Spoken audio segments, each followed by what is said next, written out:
കേരളത്തിൽ മഴക്കെടുതിക്ക് പൂർണ്ണ ശമനമായിട്ടില്ല. സംസ്ഥാനത്ത് ഇന്നും മഴ തുടരുമെന്നാണ് കേന്ദ്ര കാലാവസ്ഥാ നിരീക്ഷണ കേന്ദ്രത്തിന്റെ മുന്നറിയിപ്പ്.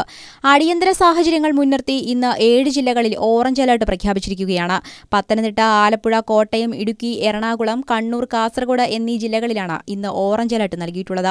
ഇതിനു പുറമെ മറ്റ് 7 ജില്ലകളിൽ യെല്ലോ അലർട്ടും പ്രഖ്യാപിച്ചിട്ടുണ്ട്. മലയോര മേഖലകളിൽ ജാഗ്രതാ നിർദ്ദേശം കർശനമാക്കിയിട്ടുണ്ട്.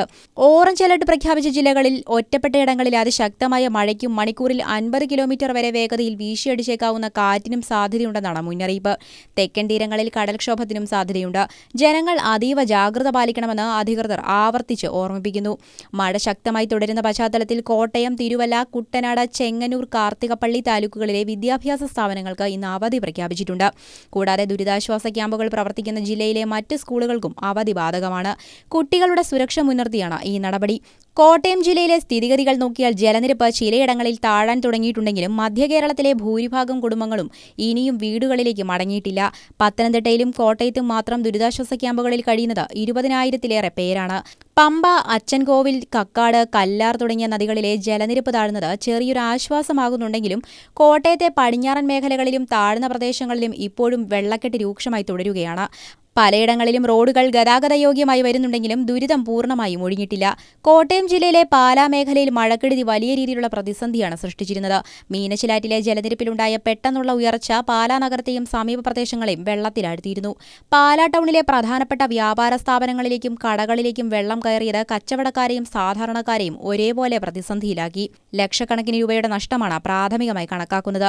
പാലായുടെ ഉയർന്ന മലയോര മേഖലകളിൽ ഉരുൾപൊട്ടൽ ഭീഷണിയെ തുടർന്ന് ജനങ്ങളെ സുരക്ഷിത കേന്ദ്രങ്ങളിൽ മാറ്റി പാർപ്പിച്ചിരുന്നു. പ്രധാന റോഡുകളിലെല്ലാം വെള്ളം കയറിയതിനെ തുടർന്ന് ഗതാഗത തടസ്സം നേരിട്ടു. ഒറ്റപ്പെട്ട വീടുകളിലേക്ക് ഭക്ഷണപ്പൊതികളും കുടിവെള്ളവും എത്തിക്കാൻ സന്നദ്ധ പ്രവർത്തകരും രക്ഷാപ്രവർത്തകരും രാപ്പകലില്ലാതെ രംഗത്തുണ്ട്.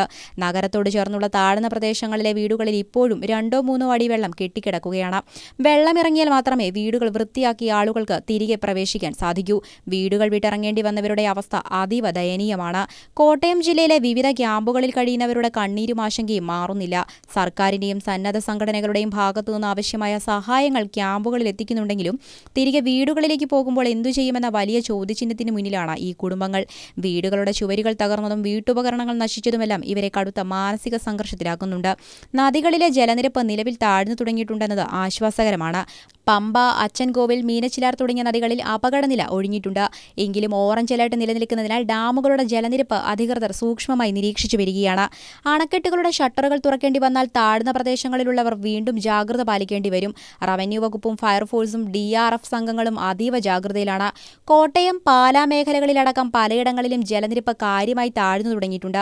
വെള്ളക്കെട്ട് ബാധിച്ച ചില പ്രധാന റോഡുകളിലെ ഗതാഗതം പുനഃസ്ഥാപിക്കാൻ കഴിഞ്ഞിട്ടുണ്ടെന്നത് ജനങ്ങൾക്ക് വലിയ ആശ്വാസമാണ്.